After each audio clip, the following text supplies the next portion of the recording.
David? It's been a really hectic last couple of months, so I do apologize for the delay, but, you know, I'm not that sorry. It was an active threat when I said that we were going to be, stopping crime coast to coast. New York.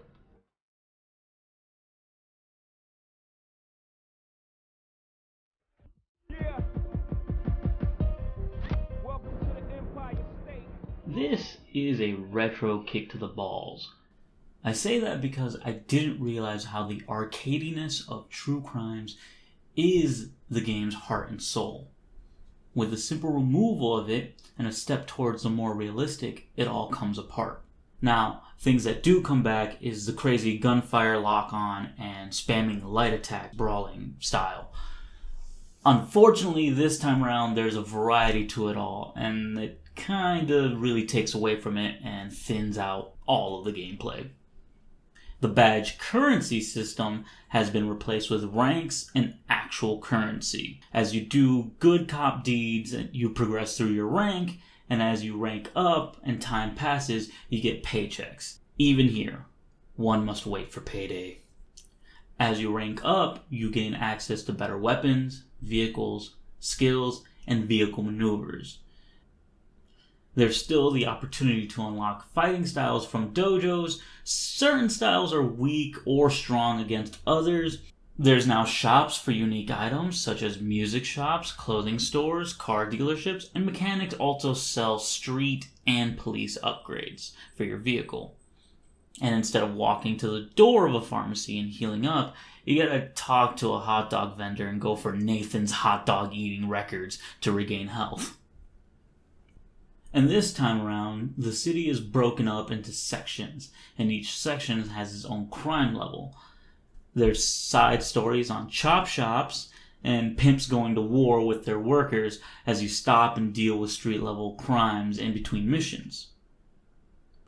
All of these things are great in concept, but really pad out the game. As to beat the game, you have to unlock everything and reduce every section's crime level.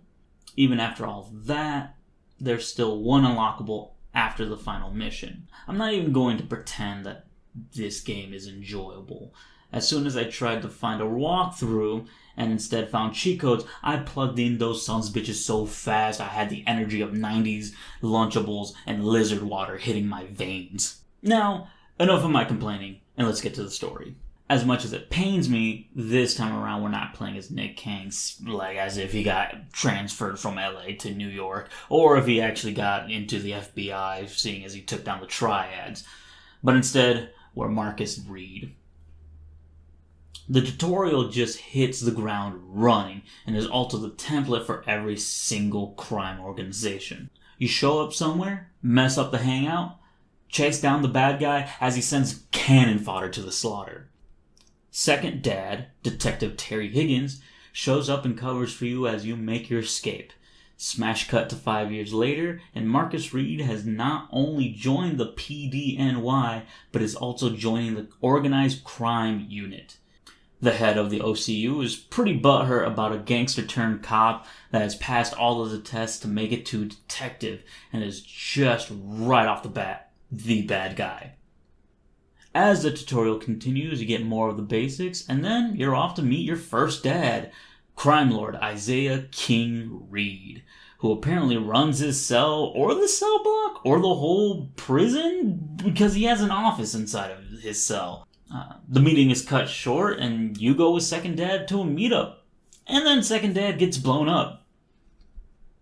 Instantly, first day, you get demoted, you're out of the OCU, and now you get to channel your inner Nick Kang, with help from Christopher Walken, and go after any gangs possible in connection with the explosion, starting off with the Magdalena cartel.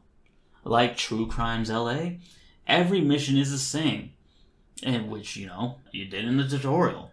You show up, beat people up, chase the bad guy, and he sends more people after you. You smack them around, and you're on to the next person.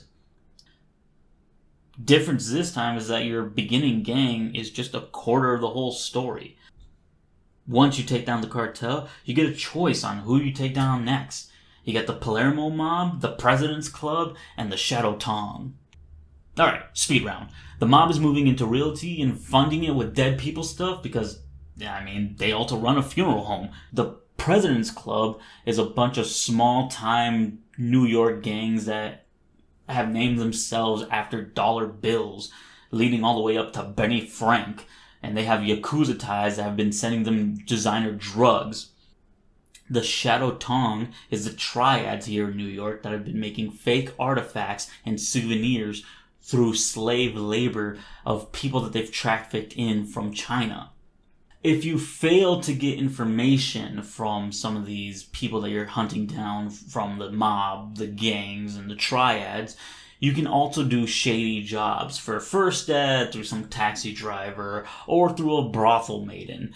Each one does have their own unique personalities, but again, I didn't do any of that. Cheat codes, and I didn't want to spend another minute on this freaking game. Anyways, pretty much as you take down each gang leader, they allude to paying someone off in the OCU.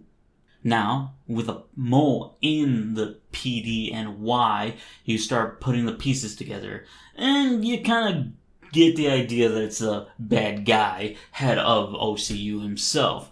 But, twist ending. Turns out, second dad actually faked his own death and framed bad guy. You end up chasing him down, fighting in the subways, and end up killing him by causing the whole subway to crash in on itself. And you casually just kind of outrun it. Moral of the story is bad game. The lack of a branching storyline and the goofiness of the first game really kind of loses itself. It's too serious for its arcade roots, but it's also too goofy to be the next Max Payne. And honestly, if it wasn't for the cheat codes, I wouldn't have lasted more than a couple of hours. And that's it. It's a game that really wanted to do something cool, failed miserably, and should be forgotten. Tossed aside like garbage, like New York trash. And I don't want to do another open world game. It takes too long, and you know what? It makes me reminiscent to earlier days where just fat armored men screamed at orcs.